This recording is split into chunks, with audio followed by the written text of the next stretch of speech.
Welcome to Wild Child Wellness, where we discuss natural remedies for common childhood symptoms and when to seek medical attention. My name's Julie DeVono, and I have 30 years experience as a pediatric nurse, as well as in natural remedies such as homeopathy and medicinal herbalism. And the purpose of these videos is to discuss those things.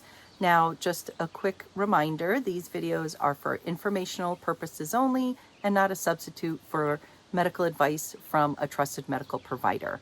So today we're going to talk about rashes that are more common in the summer. Now, I know that with YouTube and the internet, these videos go on forever, so you might be watching this video in the middle of winter. So I try not to focus too much on seasonal issues, but it's such a beautiful summer day here in the mountains, it's hard to resist. So we're going to talk about rashes that you can expect in the summer, like poison ivy or bug bites. And I'm going to give you a little bit of advice, some tips on how to differentiate different types of bug bites, and then talk about what you can do about them, some natural remedies for the itching to help them feel better and to help them heal. And then I'm going to cover some red flags so you know what to look for that would suggest that you need to seek medical attention. So the first thing I want to talk about is poison ivy. Now, I'm particularly sensitive to poison ivy, but not everybody is. It's more common to be sensitive to poison ivy, but some people are not. And that just means that it's something personal about you, that your immune system is extra sensitive or allergic to the oil that's on the poison ivy plant. I'm very sensitive. My mother could roll around in poison ivy all day and never get it. Lucky her. Me, not so much. So if you've been exposed to poison ivy a couple of times and you've just never gotten a rash from it, good for you. But most of us are. Now, the way that you can tell poison ivy is if you pick up any medical textbook, you'll hear the same phrase when it's describing poison ivy, and that phrase is vesicular lesions in clusters and chains. And that's just medical speak for little tiny bubbly dots that will be in a cluster or in a line, and usually a little bit of both. So the reason for that is because when you get poison ivy, you touch the plant, you get the oils. Usually you're brushing, you are walking by and it brushes against your arm or your hand. So you might get these little clusters where the oils touched your skin, but then you scratch it because it's itchy, and the scratching spreads the oil up into these little lines. So when I'm looking at a rash, what I'm looking for is if I see these tiny little red dots that are kind of bubbly looking, and they're in a little cluster of 6 of them in one spot, but then I'll see a line of maybe 8 little dots in another spot, then I know I'm dealing with poison ivy. Now, what's important about poison ivy is drying it out. And that's why you can get things like these different soaps. If you know you've been exposed to poison ivy, you usually have about 12 to 24 hours before the rash sets in. So if you can get home and use one of these poison ivy soaps to wash those oils away, you can prevent it from happening. But if you're unaware and it starts setting in, then you want to use something to dry that rash out so that it can heal faster. And my go-to for that is tea tree oil. I'm going to talk about that more. I'm going to circle back to that. But you really want to use products that the idea is that you're drying this rash out so it can heal faster and stop itching. Now, poison ivy looks very different from the insect bites in that, it looks different in different spots. Where with the different bug bites to expect in the summer, there's, they usually all look the same, but they're different from each other. So what that means is most spider bites look like spider bites, most mosquito bites look like mosquito bites. Mosquito bites don't look like spider bites, but each individual spot is pretty much the same, where with poison ivy, you might have a cluster in one spot and then a line in another spot. So it's just a tip, something to look for. So then let's talk about spider bites. Spider bites are actually, they start to become more prevalent in the early spring. And that's because the spiders in the winter make their way into your home because it's warm.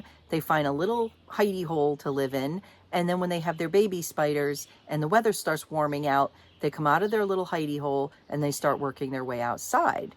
And you might be in the way. So the most common story that I hear with spider bites is you don't remember getting a spider bite, where with like a mosquito bite, you might remember saying, oh, that mosquito landed on me and now I have a bite there.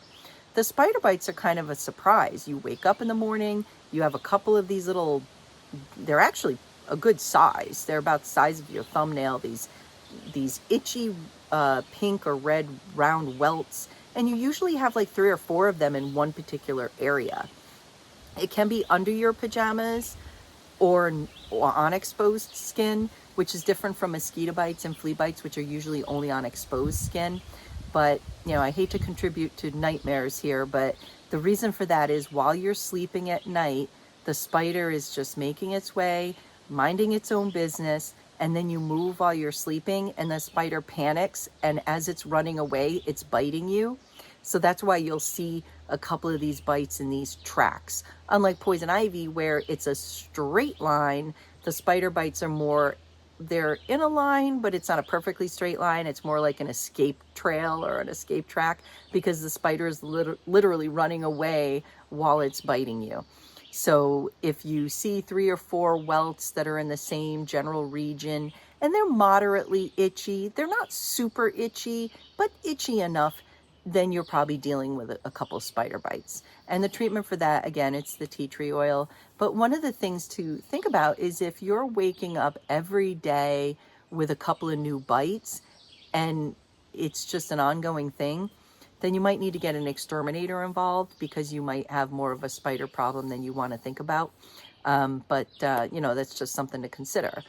And most spider bites, they happen indoors, and most mosquito bites happen outdoors. So that's just one of the reasons why you wake up with spider bites. You usually don't wake up with mosquito bites, unless you have mosquitoes flying around in your house. But, with all of these things, I'm talking about generalizations. Nothing in medicine is 100% or 0%. So you're not going to get this is always this way, or this is never this way. You'll hear me talk about, well, most of the time this is what you're dealing with.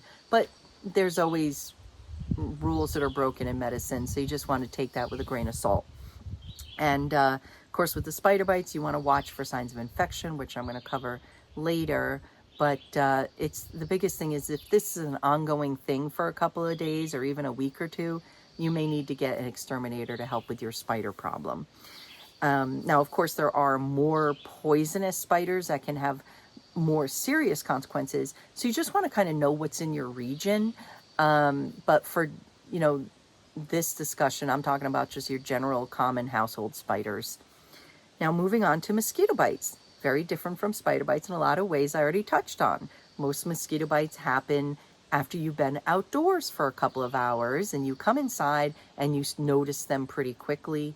So, and a lot of times you even notice that you're outside and you see the mosquitoes flying around and you feel a couple of bites.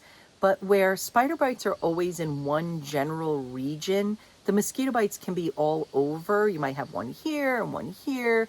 And that's because spiders don't fly, God forbid, but mosquitoes do. So where the mosquito can fly around and land in different places, the spider can't. So it's stuck, in one particular region. But the other difference to that is the spider bites can be under your clothing. Mosquito bites usually never are. They're always only on exposed skin. So you've been outside for a while, you come in, you've got these bites that are only on areas that were exposed, and they're in a couple of different areas. And the mosquito bites, again, the tea tree oil helps dry those out and help with the itching and help prevent infection. So that's why it's such a great product for these things. But there's one thing I do want to touch on with mosquito bites is I would hear very commonly from parents, they would ask, or they would say, well, I think my child's allergic to mosquito bites. And that's because young children tend to get these really big, swollen, itchy red welts from a mosquito bite. And I can see why it would be easy to assume that means your child's allergic to them. But being a medical person, I'm a kind of a stickler for the accuracy of certain terms, because they can have serious consequences. And that's why I like to explain to parents the difference between a hypersensitivity reaction and allergic reaction. With mosquito bites, it's very rare to be allergic to mosquito bites. It's more common with bee stings, but with young children, it's very common that they have a hypersensitivity reaction. And the difference is, there's two differences, and they're very important. The hypersensitivity reaction is not going to be life-threatening. So if you see your child reacts very strongly to mosquito bites, and you might be worried, well, could my child be allergic to it? What you're really saying is, could this be someday potentially a life-threatening allergy? And that's not what you get with the hypersensitivity reactions. With an allergic reaction, if you're allergic to bees, you're always going to be allergic to bees, and it could be life-threatening. So it's a different course of action you're going to take. You'd want to get an EpiPen and see a specialist. But with the mosquito bites, that's not the case. Another big difference is with hypersensitivity reactions, it gets better as you get older. So you kind of outgrow it. So it's mostly young children that have these big swollen reactions. And then as they get older, they outgrow it, and the mosquito bites just become a common typical reaction like we have as adults. Where with an allergic reaction like to bee stings, you don't outgrow it, and it only gets worse with subsequent exposures or as you get older. So those are two really important differences to understand. And that's why when I hear parents say, oh, my child's allergic to mosquito bites, I'll often try to correct them a little bit, because you don't want to have that kind of misinformation in your medical history. And you just don't want to have to worry about something being life-threatening if it's not. Now, the reason for this hypersensitivity reaction is children, when they're young, their immune systems are new and fresh and a little hyperreactive. Kind of like when you start a new job, you tend to overdo things because you want to prove yourself. So when a child's young, their immune system is fresh and new, and it tends to overreact. And then as you get older, your immune system learns to regulate its reaction a little bit better. So that's the explanation for why that happens. Now, moving on to flea bites. Flea bites are more confined to below your knees. It's more commonly on your feet or your ankles. Very rarely would it go up above your knees. And that's because fleas can't fly like mosquitoes, but they jump really good. They can jump really high. And most spiders don't jump, although I've heard some spiders can, but fleas are really good jumpers. So that's why you'll get these little tiny pink bug bites that are usually just on the ankles or below the knee, and they're very, very itchy. Flea bites are way more itchy than mosquito bites, and both of those are much more itchy than spider bites. So if you've got a lot of really tiny pink dots around your ankles or lower legs, and they're really itchy, then you're probably dealing with flea bites. There isn't really a pattern like with spider bites or poison ivy. They're kind of all over, more like mosquito bites. They can be under your clothing because they can make their way under your pants or under your socks. But, where mosquito bites are only on exposed skin. But if you are dealing with that, it's very itchy, and you'll definitely want to use something to cool that off. Again, I like the tea tree oil because it dries out the flea bites, and the faster you can dry these rashes out, the faster the itching will resolve and the faster you can heal. So the tea tree oil is really good for that too.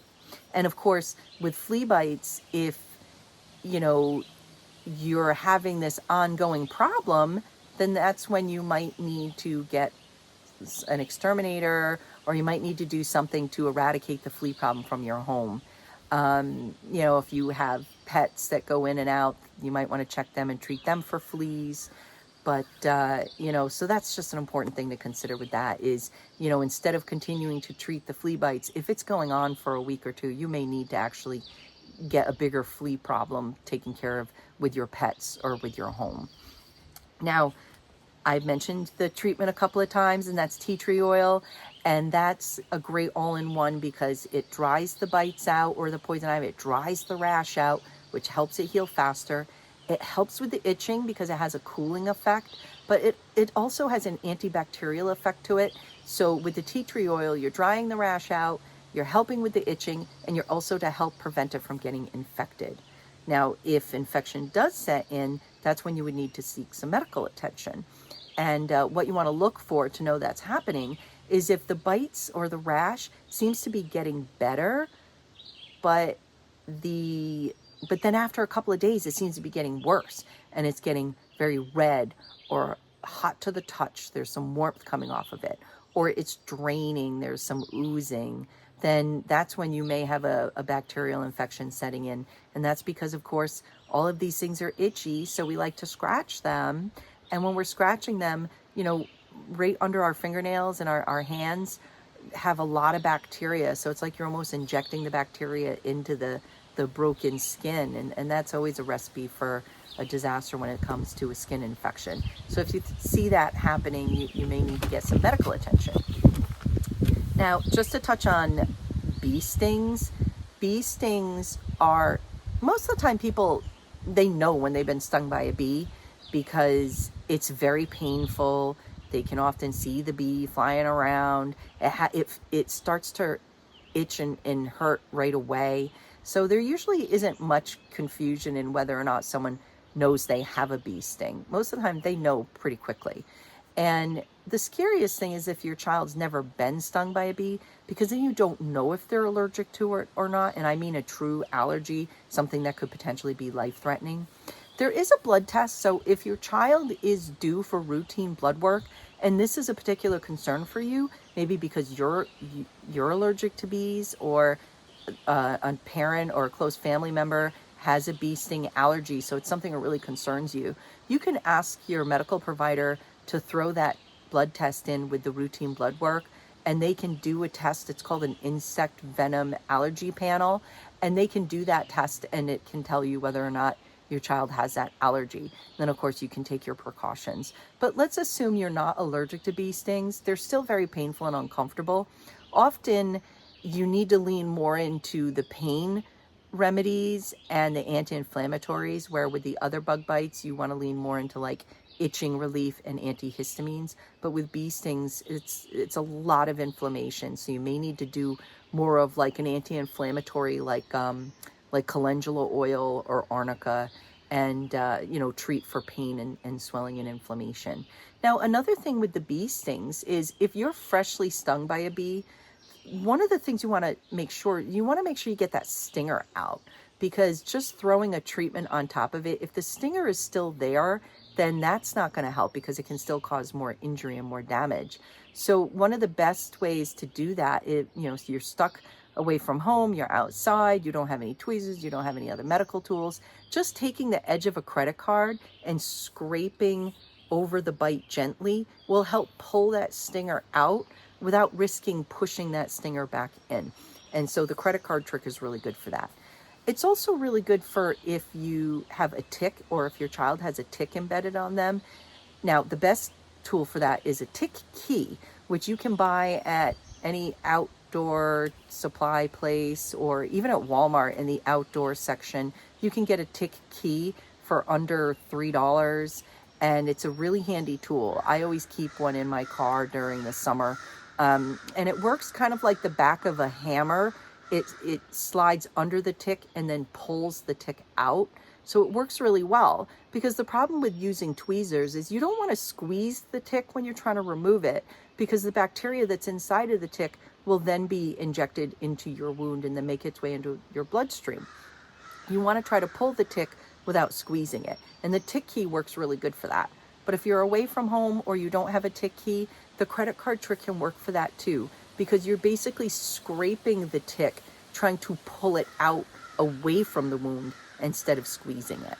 Now, I very often get questions about with tick bites with Lyme disease, and I'll very often get questions about that bullseye rash that you'll hear a lot about when it comes to ticks and Lyme disease. One of the biggest misconceptions that I hear is people think that the bullseye rash happens at the tick bite. And, it's important to understand that that's not how it happens. You might get a little rash at the tick bite because it's a tick bite. It's a bug bite. It's itchy. It's a little swollen and red. And you can use your regular remedies for that, like the tea tree oil. But the bullseye rash actually takes a couple of weeks to develop, because the bullseye rash is a reaction to the bacterial infection from the Lyme disease, not the tick bite itself. The reason it's important to know that is you don't want to brush off a bullseye rash or, you know, you see a rash pop up somewhere, maybe on the shoulder, that looks like a bullseye rash, and you're thinking, oh, well, you know, that can't be a bullseye rash because it's not at the tick bite, it's somewhere else. No, you do need to seek medical attention if you see a bullseye rash, no matter where it pops up on the body, because it's such a serious sign of Lyme disease, which is such a serious infection. So I just wanted to touch on that so there's no misunderstanding, thinking, oh, this can't be Lyme disease because it's not at the tick bite.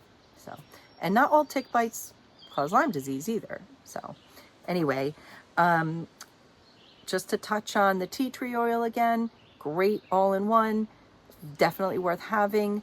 The grapefruit seed extract for athlete's foot is really good to have. I guess I should touch on athlete's foot's very common in the summer because athlete's foot is a fungus, and like plants, it likes warmth and moisture. So we have more of that in the summer. So if your kid's been running around and you think they may have been on around the swimming pool or in a beach bathroom or in a gym, you want to spray their feet with vinegar to prevent it. But once it sets in, you want to use the grapefruit seed extract in a spray bottle. It can take a couple of weeks. If it doesn't clear up after a couple of weeks, you'll want to get that looked at.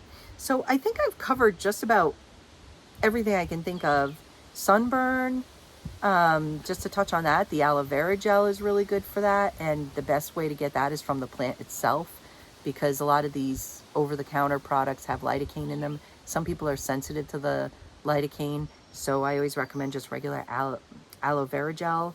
And of course, sunburn is, you know, prevention's better than treating it. So getting a good sunscreen. And I think that pretty much covers everything I wanted to talk about with this topic today. If you appreciate these videos, if you find them helpful, you can definitely throw me some support on Patreon.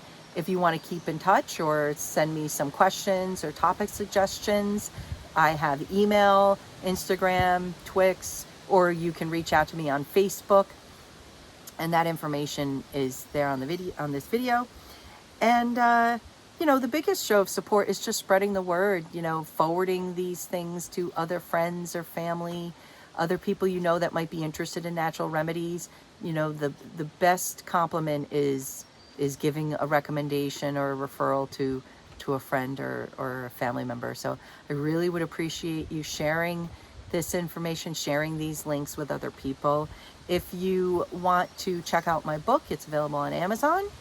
And if you're interested, I have an Etsy shop where I sell some of my own handmade natural remedies for different medical issues. I have some teas and some other things coming, so keep an eye on my Etsy shop for natural remedies, natural products, and you know, that basically covers it. It's a beautiful day out here, but, you know, like I always say, it's always a beautiful day out there, no matter what kind of day it is. So I hope you get a chance to go out and enjoy it.